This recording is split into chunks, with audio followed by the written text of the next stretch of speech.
Hello friends, today I am recording this video to share my views with regards to the GST propositions in Union Budget 2022.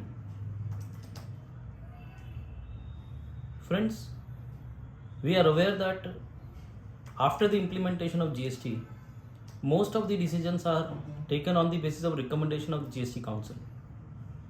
But nevertheless, as I have recorded earlier also, that every budget has some proposition of some changes which are proposed in the GST law. इस बार भी कुछ ऐसे changes हैं जो union budget 2022 में propose किए गए हैं. अगर शॉर्ट में मुझसे पूछें तो I will say that most of the updates, most of the amendments, most of the proposals in this budget 2022 are giving power or are beneficial to the tax officers and not to the taxpayer, barring few. Yes, there are few amendments जो taxpayer friendly हैं, but most of the amendments are in favor of the revenue. Since I have prepared a document wherein I have tried to comment in detail about my views, and the detailed analysis has been done, which I am sharing as a link with this video. तो आप वो download कर सकते हैं, download करके आप वो views को पढ़ सकते हैं. Very honestly and bluntly I have tried to share my views, first reaction to the proposed amendments. I am not sure whether I am correct or wrong, but these are my reactions to the amendments which have been proposed in this budget.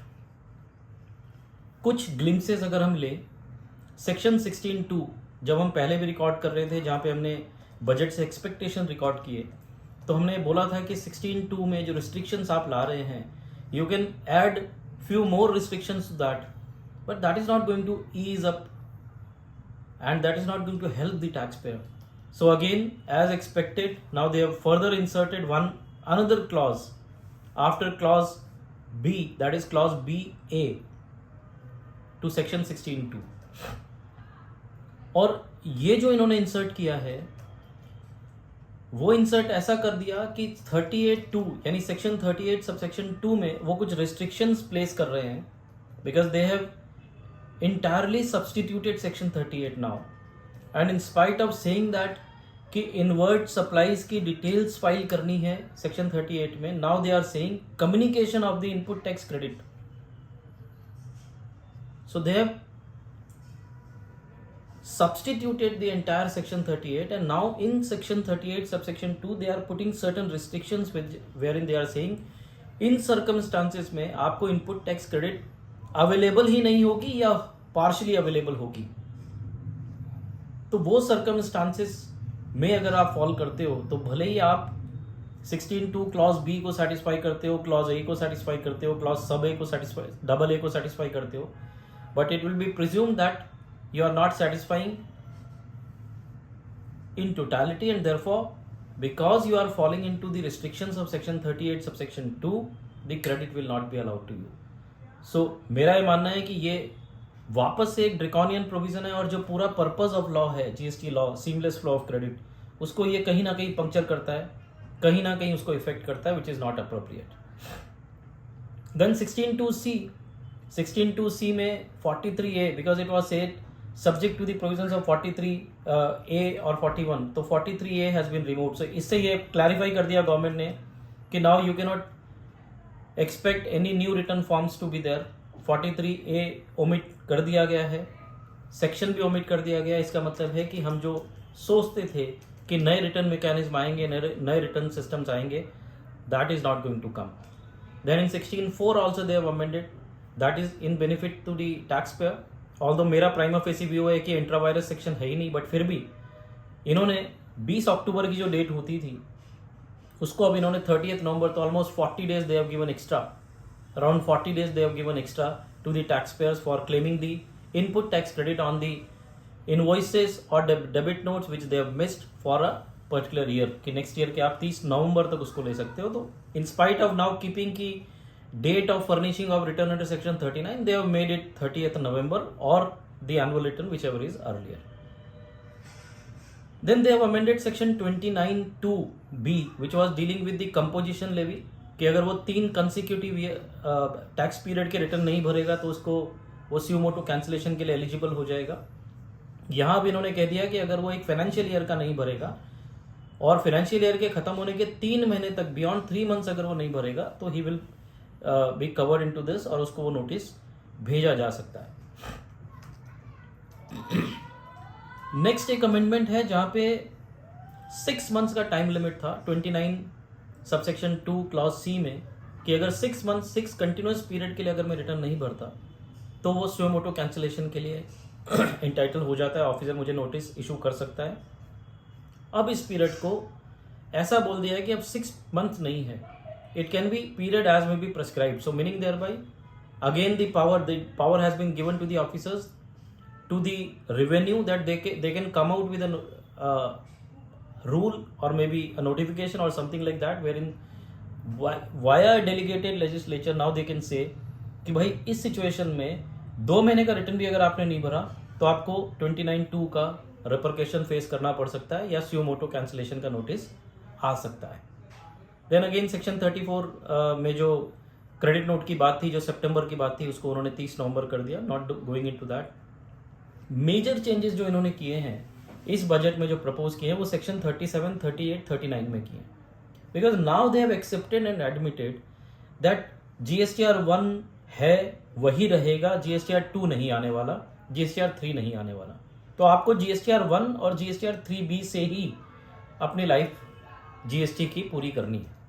So now they have clarified and they have amended this also to a large extent, जहाँ पे इन्होंने ये कह दिया कि section 38 को हम पूरी तरीके से चेंज कर देते हैं और सेक्शन 38 को उन्होंने अब पूरी तरीके से रिवैम्प कर दिया है या सब्स्टिट्यूट कर दिया है. So therefore now there is no provision of section 38 which was there inward supplies की रिटर्न की आप अपनी डिटेल्स भरेंगे, अगर डिटेल्स नहीं है, सप्लायर ने नहीं भरी, तो आप उसमें इन्वर्ट कर सकते हैं and then it will be matching. All those things have gone. So section 38, Section 37 and Section 39 are amended to that extent, जो ये बता देता है कि अब GSTR 2 नहीं आने वाला, नंबर 1. और जो मैचिंग की हम बात करते थे सेक्शन 42 और 43 में, वो अब नहीं आने वाला. So now there will be no matching because section 42 and 43 are omitted, proposed to be omitted, and they have amended section 38 in a way that they have substituted the entire this thing. और पहले जो बोलते थे furnishing details of inward supply section 38 में की requirement थी, अब है communication of details of inward supply and input tax credit. And friends, मैं आपसे रिक्वेस्ट करूंगा कि आप जो एनालिसिस का डॉक्यूमेंट है वो प्लीज़ डाउनलोड करके पढ़ें, बिकॉज मैं ये इस वीडियो में सब कुछ रिकॉर्ड नहीं कर सकता, मल्टीपल सेशंस होंगे, so I will be sharing my views there, but I have very clearly pointed out my views that section 38 में जो सब सेक्शन 2 इन्होंने इंसर्ट किया है, that as per me is a draconian power which is given to the authorities, because now even after complying with all these conditions which are specified in section 16(2), still they can say कि भाई 38 में 38(2) के हिसाब से आपको ये credit नहीं मिलेगा, you are not eligible for those credits. So I feel that this is a draconian move by them. Then come to section 39(7), जहाँ पे इन्होंने ऐसा बोल दिया कि जो पेमेंट्स करनी है, जो लोग प्रोवाइजो में कवर्ड हैं सबसेक्शन 1 ऑफ सेक्शन 39 के, जो क्वार्टरली पेमेंट्स करनी है, वो सारी पेमेंट्स उनको within time limit in the manner prescribe करनी है. और over and about that in clause B now they are saying कि in lieu of those payments which are covered in clause A, there can be a determination. The authorities may say or the person may determine some additional payments to be made, and that also he will have to make the payment, he will have to release or discharge as per the provisions of the law. That means before the date of or the last date, I would say. Friends, then I'll not deal into 39(9) or all those amendments. There are certain amendments. Section 39(10) has also been amended, but directly I will try to go to section 41 now. देखिए section 41 जो provisional credit की बात करता था, now they have made this section और rather substituted this section saying that now this credit which you are availing at the time of self assessing your liabilities or filing that return 3B are the credits which will not be said to be a provisional credit anymore. और इसलिए अब इन्होंने heading भी change कर दिया. जो पहले था claim of input tax credit and provisional acceptance there of, now they are saying acceptance of input tax credit. So they have change the entire this thing 41, they have substituted it completely and now they are saying कि भाई जो electronic credit ledger में आपकी credit self assessed होके जा रही है, that is the credit which you are eligible for. और सबसेक्शन 2 जो ड्रेकॉनियन फिर फर्दर बना दिया, जहां उन्होंने लिखा कि भैया अगर आपके सप्लायर ने अगर ये टैक्स की पेमेंट जिसकी क्रेडिट आपने ले ली है वो अगर नहीं की तो आपको इसको रिवर्स करना पड़ेगा along with the applicable interest.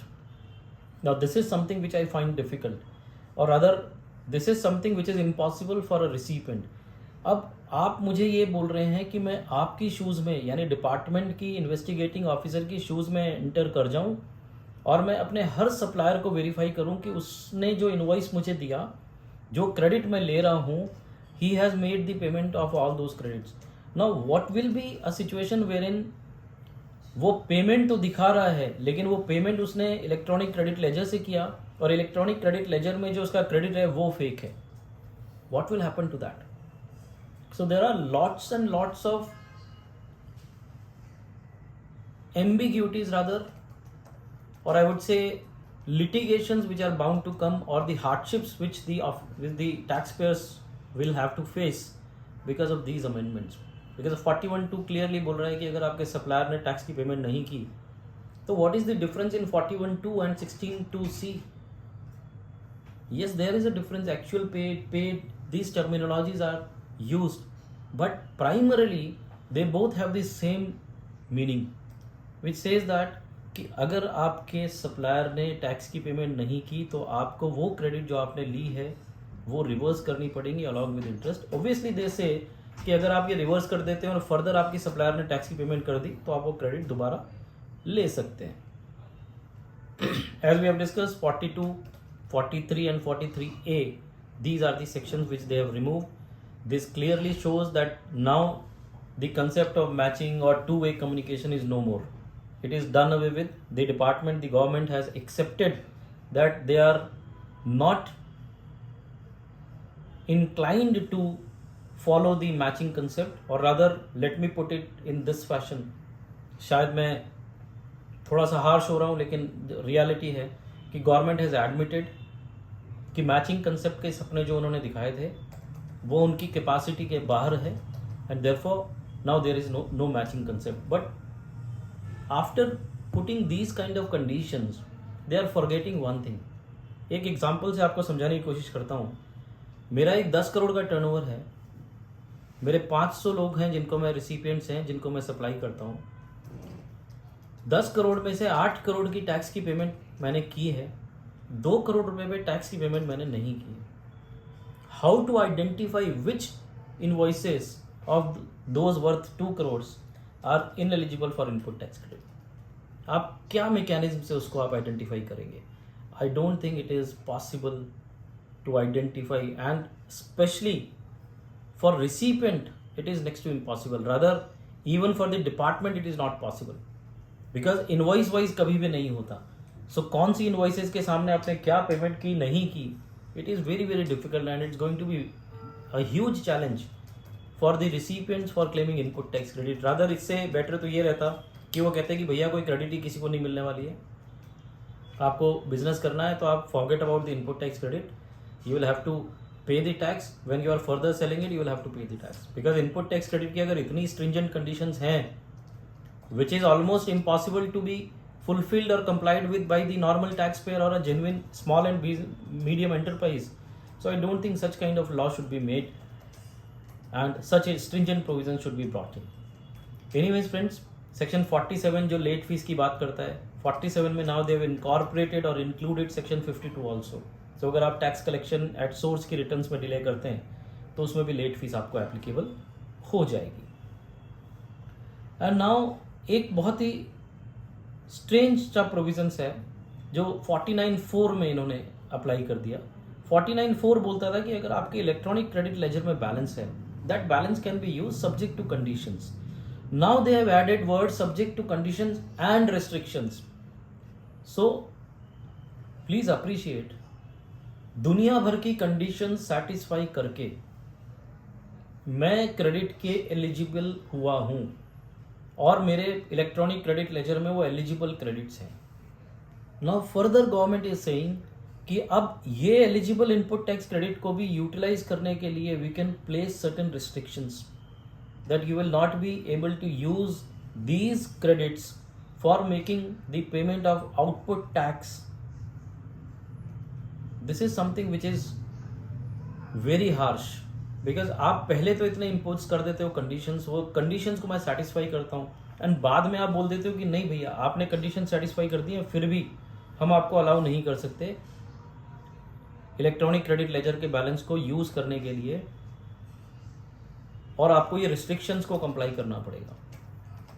Then further they have substituted subsection 10 wherein again it's a very welcome move जहां पे इलेक्ट्रॉनिक कैश लेजर के बैलेंस को एक हेड से दूसरे हेड में ट्रांसफर करने के लिए वो लास्ट अमेंडमेंट में आ गया था. But this time they have amended it further कि इलेक्ट्रॉनिक कैश लेजर का बैलेंस अगर अविनाश के गुजरात के रजिस्ट्रेशन में पड़ा है तो दिल्ली के रजिस्ट्रेशन के लिए यानी डिस्टिंक्ट पर्सन के रजिस्ट्रेशन में वो ट्रांसफर किया जा सकता है. So that is something which I would say is a very welcome move. But वहाँ एक कंडीशन डाली है कि अगर अविनाश का गुजरात का बैलेंस है और अविनाश के गुजरात के इलेक्ट्रॉनिक लायबिलिटी रजिस्टर में अगर कोई लायबिलिटीज हैं then it cannot be transfer to Avinash Delhi, otherwise it can be transfer. The electronic cash ledger का जो बैलेंस है वो ट्रांसफर हो जाएगा and it will be presume कि गुजरात में उसने रिफंड ले लिया है, Avinash has claimed the refund. Now further एक और चीज है सेक्शन 49(12). अगेन मैंने अपने डॉक्यूमेंट में लिखा है this is a height of autonomy. Government has cross the limit wherein now they are saying कि इलेक्ट्रॉनिक क्रेडिट लेजर के बैलेंस को आप डिस्चार्ज किस तरीके से करेंगे या कितना उसको डिस्चार्ज कर सकते हैं उसके लिए भी नोटिफाई कर सकते हैं वो कि कितना मैक्सिमम पेमेंट किसी लायबिलिटी का आप इलेक्ट्रॉनिक क्रेडिट लेजर से कर सकते हैं. तो इनडायरेक्टली जैसे ये रूल लेके आए थे I think if I am not wrong 86 capital B, जब उन्होंने बोला था कि 99% से ज़्यादा आप पेमेंट इलेक्ट्रॉनिक क्रेडिट लेजर से नहीं कर सकते, 1% तो आपको इससे करना ही पड़ेगा. No all those provisions are getting the statutory backup. अभी तक ये नहीं था. So therefore these kind of propositions wherein they are recommending the maximum liability which can be discharged through electronic credit ledger, they will be notifying this, are as per me not the right way of dealing with this law, and they are trying to make this law the tax officer friendly and not the taxpayer friendly. Whereas ease of doing business या one nation one tax या जो चीज़ें हमने सुनी थी और जो perceive की थी उससे तो यही अंडरस्टैंडिंग थी that this will be the simplest law. Anybody can file the returns, anybody can comply with this law very very easily. He will not be requiring a service of a renowned person or a professional. He himself can be in a position or he himself can manage the entire compliances. But looking to this, it seems to be impossible. I am repeating this very cautiously. I am using these words, but as per me, the kind of provisions they have inserted or amended are going to make the life of a tax recipient, the input tax credit recipient, very very challenging and difficult. And बहुत tough हो जाएगा business करना या input tax credit को defend करना. Anyways moving to section 50 subsection 3 जो बहुत ही अच्छा क्लैरिफिकेशन लेके आए हैं, रेट्रोस्पेक्टिव डेट से लेके आए हैं, जहाँ पे इन्होंने बोल दिया है कि भैया अगर आपने कोई क्रेडिट ली और वो क्रेडिट को यूटिलाइज नहीं किया तो उस पर आपका ब्याज नहीं लगेगा. जो डिपार्टमेंट वाले प्रेशर करते थे कि आपने इलेक्ट्रॉनिक क्रेडिट लेजर में से ये क्रेडिट ले ली है, अब आपको रिवर्स करना है, भले ही आपने यूज़ किया कि नहीं किया, आपको ब्याज देना पड़ेगा। नाउ दे हैव क्लैरिफाइड कि उस पर आपका ब्याज नहीं लगेगा। आप क्रेडिट लेने के बाद अगर यूटिलाइज कर लेते हैं तो ही आपका ब्याज लगेगा, in the manner as may be prescribe. किस डेट से कब तक कैसे ब्याज लगेगा, that they will prescribe. And the rate also they have amended this also, they have propose the rate also. जो रेट 24% था 50 सबसेक्शन 3 के लिए, now they have made this rate as 18%। They have propose this rate to be 18%। Then further they have amended section 54 में explanation में एक change किया है, जहाँ पे इन्होंने कहा है कि जो जीरो रेटेड सप्लाईज है उसमें जो due date of filing return under section 39 रहेगा, from that will become the relevant date. So friends, ये कुछ मेजर चेंजेस थे जो मेरे हिसाब से काफ़ी टैक्स ऑफिसर फ्रेंडली है या रेवेन्यू फ्रेंडली है, और एक एडिशनल बर्डन टैक्स पेयर के ऊपर डाल देते हैं कि अगर आपको बिजनेस करना है, अगर आपको इनपुट टैक्स क्रेडिट लेना है, मैं उस पर नहीं जा रहा हूँ कि आपका सब्सटैंटिव राइट है, वेस्टेड राइट है क्या नहीं है, फॉरगेट अबाउट ऑल दैट। अगर आपको इनपुट टैक्स क्रेडिट लेना है और डिफरेंशियल अमाउंट पर टैक्स भरना है, so you will have to make sure that your supplier has made the payment of the tax which you are availing as a credit. Unless you are able to do that, you will not be allowed to take credit, number one. Number two, even after getting the credit in your electronic credit ledger and getting it legally verified, the government can tomorrow come out with certain restrictions and conditions of utilizing that in credit of electronic credit ledger for discharging the output tax. Not only that, they can place the maximum amount that can be paid of an output liability from electronic credit ledger balance. तो कल वो ये भी बोल सकते हैं कि आपकी 2 करोड़ रुपए की लायबिलिटी अगर एडवाइजरी से आई है तो उसमें से केवल 1 करोड़ 50% की एक्सटेंट तक आप इलेक्ट्रॉनिक क्रेडिट लेजर से पेमेंट कर सकते हैं, बाकी का 50% आपको कैश में पेमेंट करना पड़ेगा। These kind of provisions are now being proposed to be inserted in this GST law. I don't understand why such conditions or stringent provisions are being brought in. अगर वो पास 4.5 साल और फेक इनवॉइसेस और वो सब भी कंसीडर करते हैं तो भी मेरे हिसाब से it is less than 1% of the population or the registered taxpayers who are indulged into such kind of illegal activities. The rest of the 99% are compliant taxpayers, and therefore now, because of these amendments in the law, once it happens, entire 100% is going to be at fix, and they are going to struggle a lot and face the hardship. Friends, these were my views pertaining to the GST provisions, GST proposals in Union Budget 2022. थोड़ा सा brief में मैंने रखा है। मैं request करूँगा कि आप वो डॉक्यूमेंट जहाँ पे मैंने एक डिटेल्ड एनालिसिस किया है उसको आप डाउनलोड करें and try to go through and read. You will understand my views very, very clearly, because I have tried to state my views in the best possible and the best honest way which I can use. Once again, friends, I am thankful to each one of you for the patience hearing, and I hope this GST law can be complied with by all of us in the nature and shape it is, and in the nature and shape it is going to be once these amendments are approved by the Honorable President of the country. Thank you, friends. Thank you very much.